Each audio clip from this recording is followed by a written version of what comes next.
We must have a firm understanding. We must have a firm understanding that we are the only ones that can raise ourselves in rank. We're the only ones that can do that, right? And let me put this down on the board so everybody they will not be misconstrued about what we're trying to do here at Masjid Aqeedah. The first thing we're trying to do is educate. We're trying to educate. Okay? Number two, we're trying to stimulate.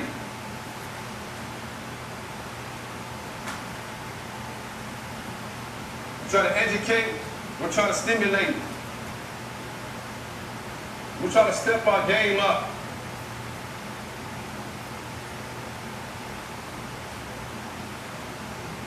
Right? When we say step our game up, we're talking about step this deen up. Right? Step our deen up.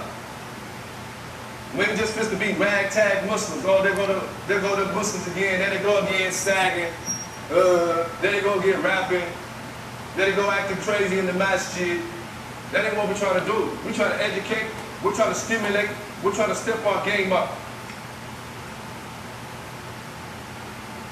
We're trying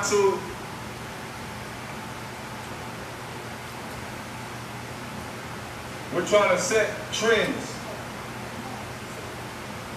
We're trying to set trends. We're trying to be trendsetters over here. We're trying to be trendsetters over here. We're trying to establish the sunnah over here. We're trying to show that this deen can be practiced and applied over here on this whole side of town. When they come to Chinatown, they should see nothing but Muslims in Muslim attire, acting like Muslims. When the people come to Chinatown, they should know that there's Muslim sisters wearing hijabs over here, and they understand that, man, that's hands off.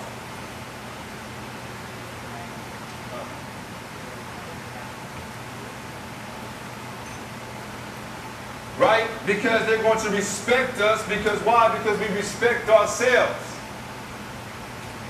We ain't going to be out there arguing with our women out in public. We ain't going to be out there cussing and stuff out in public.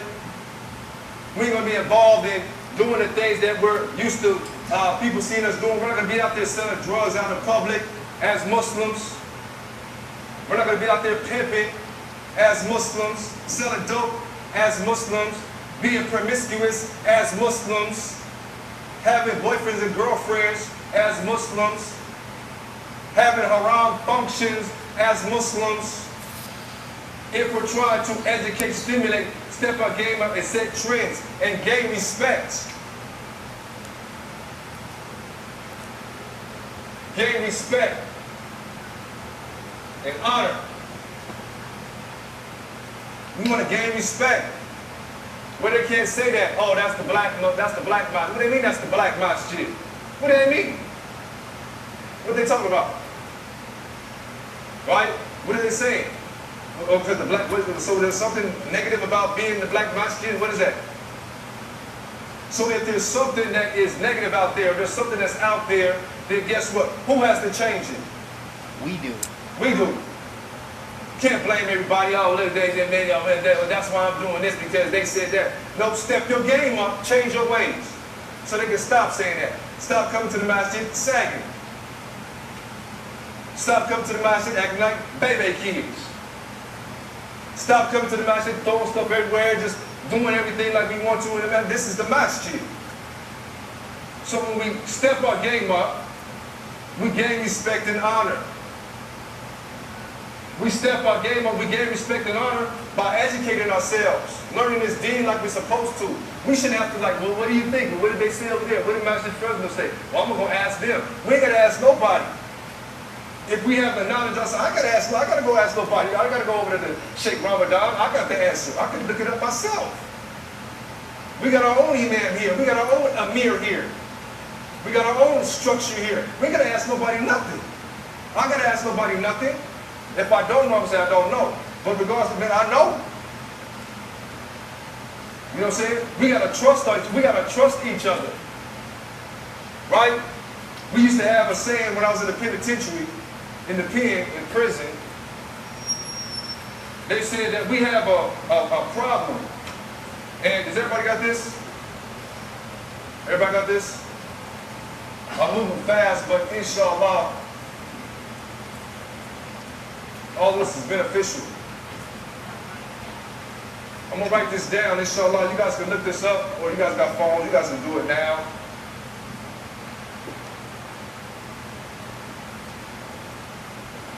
Willie Lynch,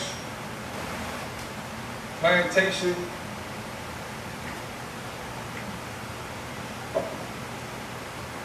psychosis.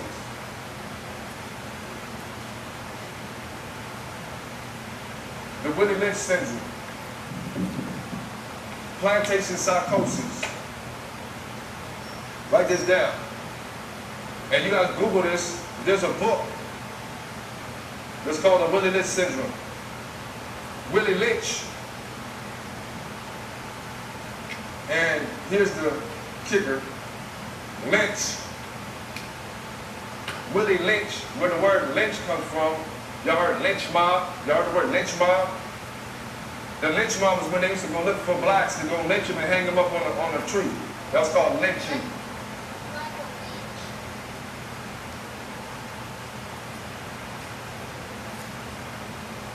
So Willie Lynch, his name, Willie Lynch, from the lynch, because he's the one that came up with this systematic way of controlling the slaves.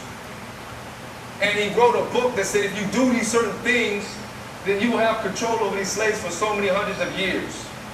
So in the plantation psychosis or Willie Lynch, what they did was they separated the blacks. Or if you're light-skinned, you get to go inside. If you're dark, you get to go outside. If you're light-skinned, but you know, you look a certain way, you get to be a house Negro. If you're dark but you're strong, you get to be a buck, you get to go out there in the field. So this made a rift between the light-skinned and the dark-skinned. Then they went into the hair. Oh, well, you got coarse hair, or you got good hair. Okay, you get to go in the house. Oh, your nose is big. You got to go outside. Your nose looks like you got to go inside. Oh, your eyes, everything. This came from the Willie Lynch plantation psychosis syndrome. We have been made sick by the slavery process. We hate ourselves, our lips, our noses, because these are the things that we were told that are ugly, right? So therefore, going back to what I was saying, there was a Muslim brother, he gave a khutbah in the penitentiary system, and he's like, the only reason why you guys don't want to listen to me because I look just like you.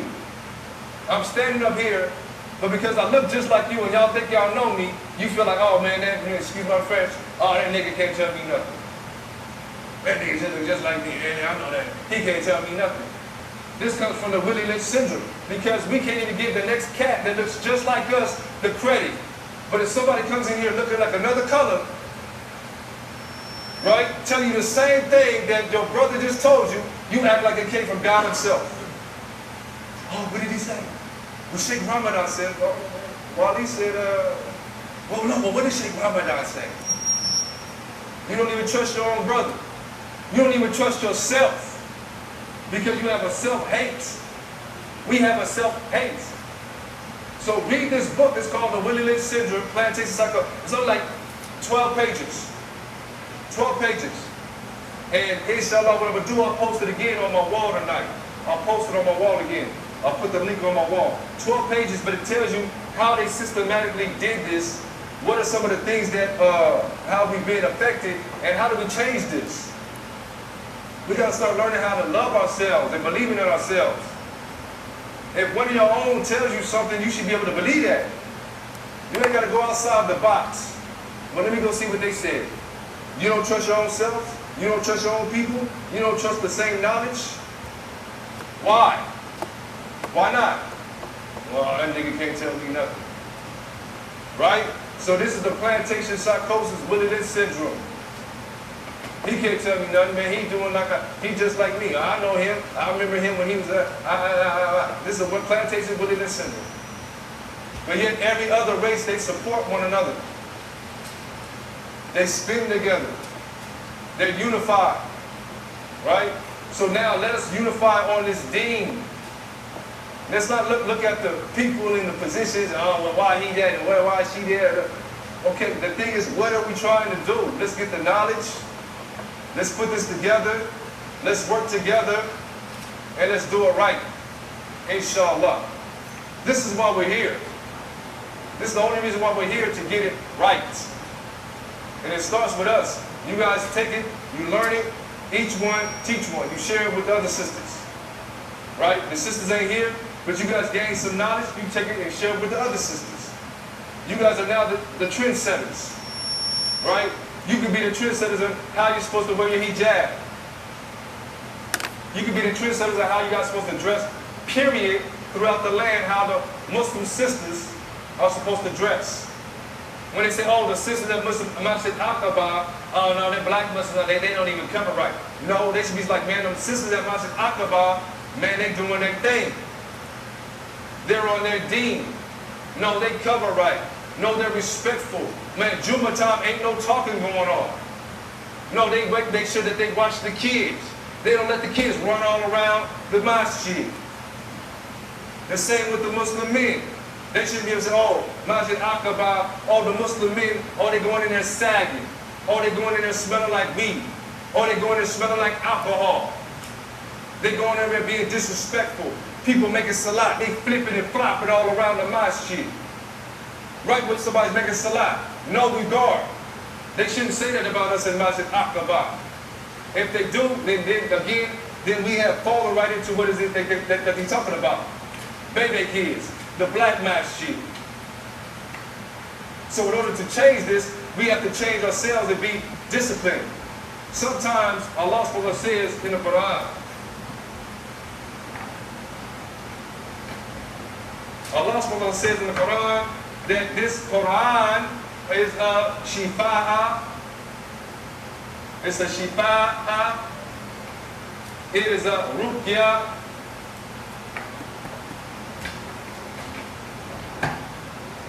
It is a ma'ida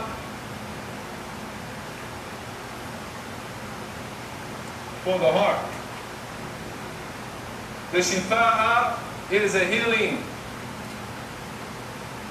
It is a ruqya. It is a cure. It is a ma'ida. It is an admonishment. Right? For whatever diseases that are in the heart. The Quran, it's a shifa'a, it's a healing, it's a ruqya, it's a cure, it's a ma'ida, it's an admonishment. For whatever diseases that are in the hearts, the Quran is the cure for whatever diseases, whatever dysfunctional things that we may have been applied to our life, the Quran will change these things.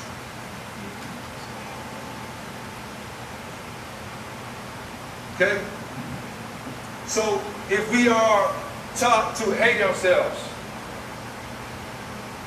if we're taught to be haters, we got a lot of haterism going on in Fresno. Let's keep it, I'm from Fresno Island, there's a lot of haterism going on. Hating, don't know how to congratulate and motivate the next person. Can't stand to see the next person doing better than you. Can't stand it. Bunch of jacking going on. I just want to jack you because you got it going on, so he want to jack you. That's the best, that's the worst hater right there. He's the hater. You jacking him because he got it going on or whatever. Too much hating going on in this town. And the reason why it's so prevalent in the town because you have the same jinn, these same jinns that's whispering to everybody in the same town. That's why everybody act the same. You got a problem with your girl, they all acting the same, the women act because it's the same jinn whispering to these women. They got the dudes out here acting the same, that everybody acting like they gay and whatnot, dancing and like that. It's the same jinn, same whispers. When you understand how Shaitan works, he said he has soldiers. He has soldiers. Because see, Shaitan, he was the first hater. Because he, look at Adam, well, he's black. Man, I ain't bound down to him. Man, I'm red. Man, I'm made out of fire. I can burn stuff. I can fly. What can he do? He just black on black clay, and he can't even. He was the first hater because he didn't understand. He didn't understand. So let us not take on the trait of Shaitan of haterism. Allah said this is a healing and a cure. Allah tells us, man, don't hate, motivate, and congratulate your brother, man. Want for your brother what you want and love for yourself. That's the antithesis to haterism. the Prophet Muhammad sallallahu alaihi wasallam said, you do not believe. You guys got this?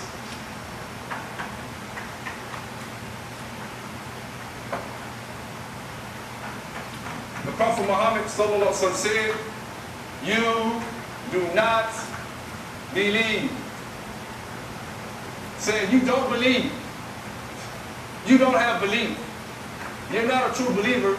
He said, until.